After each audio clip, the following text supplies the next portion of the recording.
industrial light and magic has created some of the most iconic imagery that cinema has ever seen.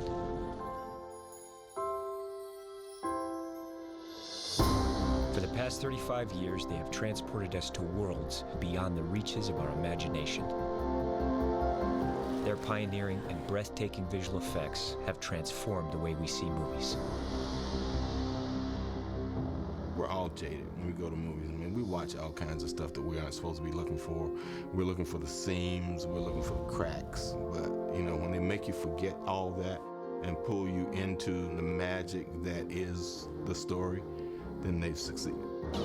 Through their masterful blend of art and technology, they have revolutionized movie making and helped to define popular culture. From the sublime to the ridiculous, from E.T. to the amazing work they did on Transformers. ILM loves to find different ways of telling stories visually. They've made us wonder, they've made us marvel, they've made us believe. It's wonderful to know that the tools are there to really begin to get what's in here, you know, out there into the world. And ILM has been leading the charge in that quest since it began.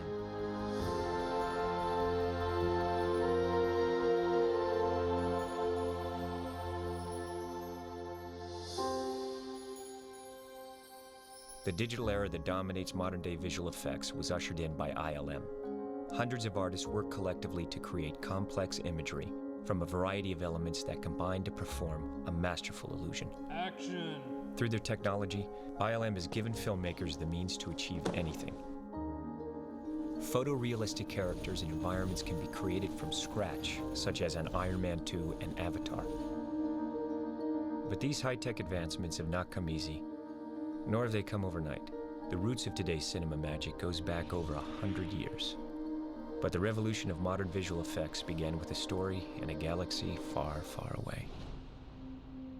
Industrial Light and Magic was formed in 1975 to realize the complicated special effects challenges for a new film called Star Wars, a space adventure dreamed up by a young filmmaker, George Lucas. His vision was unlike anything Hollywood had heard before. With Star Wars, I want to do an action picture. I want to do something where I can pan with the spaceships. I want to do it where there are really short cuts. There's a lot of rhythm, a lot of pace, a lot of movement on the screen. I want it to be very, very cinematic. And at that point in time, that was impossible. You just could not do that with special effects. So when the studio said, well, how are you going to do this? I said, don't worry, we'll figure it out. You know, I got to, you know, but I had no idea what I was going to do.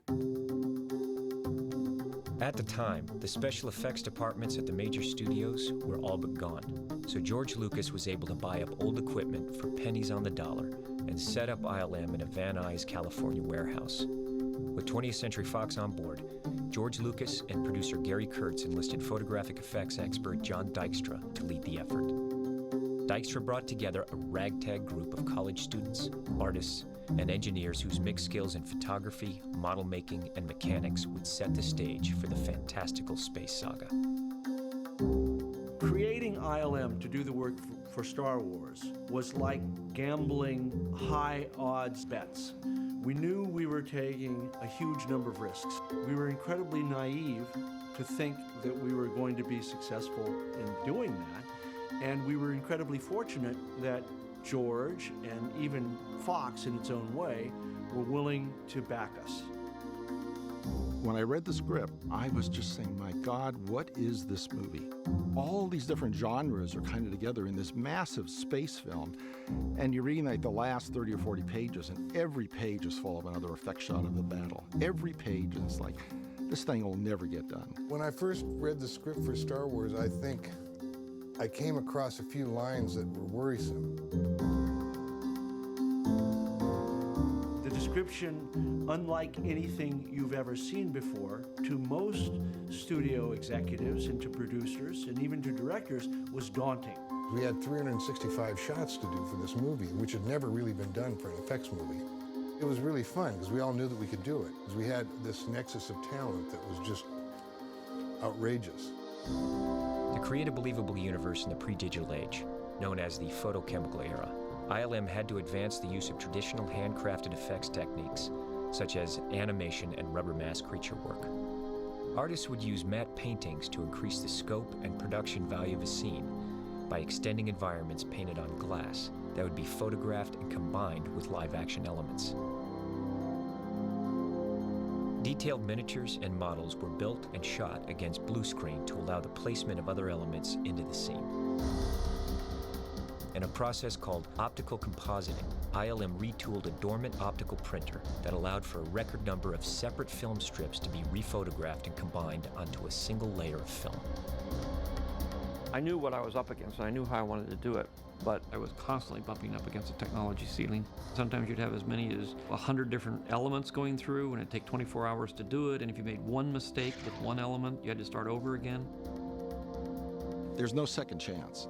If anything goes wrong during something, it's over, and you have to sort of stop and start the entire process over again, and that is really difficult. And that takes a good team and a lot of concentration to get a high-speed model to blow up quick enough in the right way, or stop-motion characters to walk across the scene over a period of a 12-hour shoot, and it's only going to last 4 seconds. There can't be anything go wrong. No light bulbs can blow out. No, nothing can be bumped accidentally, between each frame of film. So it's really hard to do that. It had to look real, and so that was the trick. We would paint ourselves into a corner and have to invent our way out of it. We all knew we could depend on each other. There was this kind of spirit of camaraderie, and so many of us gave our best ideas to the show. John Dykstra designed the revolutionary DykstraFlex. This computer-controlled system allowed for the programming of dynamic and repeatable camera moves. The DykstraFlex facilitated the combining of numerous elements into a single dynamic shot, freeing up the stationary camera that had been the norm in model photography for over 100 years. It was like we were in Florence during the Renaissance. There were so few places that did that type of visual effects, and there were so few artists that could do it. It was very rare, very wonderful, and it was a rebirth of the industry. Star Wars was the beginning of the renaissance of visual effects, and Star Wars woke up a sleeping giant. George anthropologically looked out at the world and said, "What's missing here?"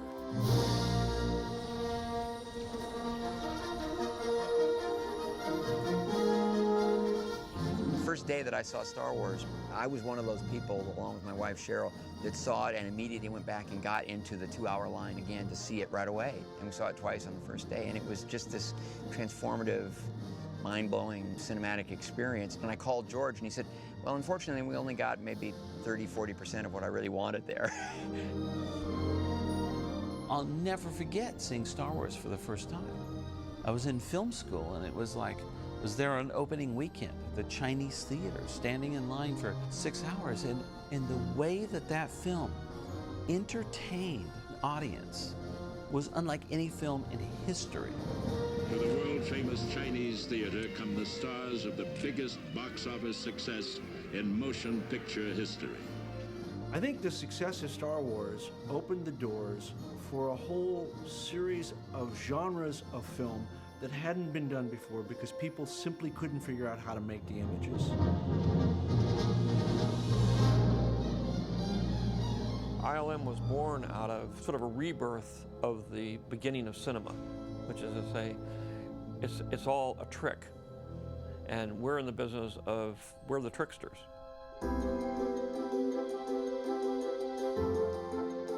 The historic success of Star Wars allowed George Lucas to establish a filmmaking center outside of Hollywood.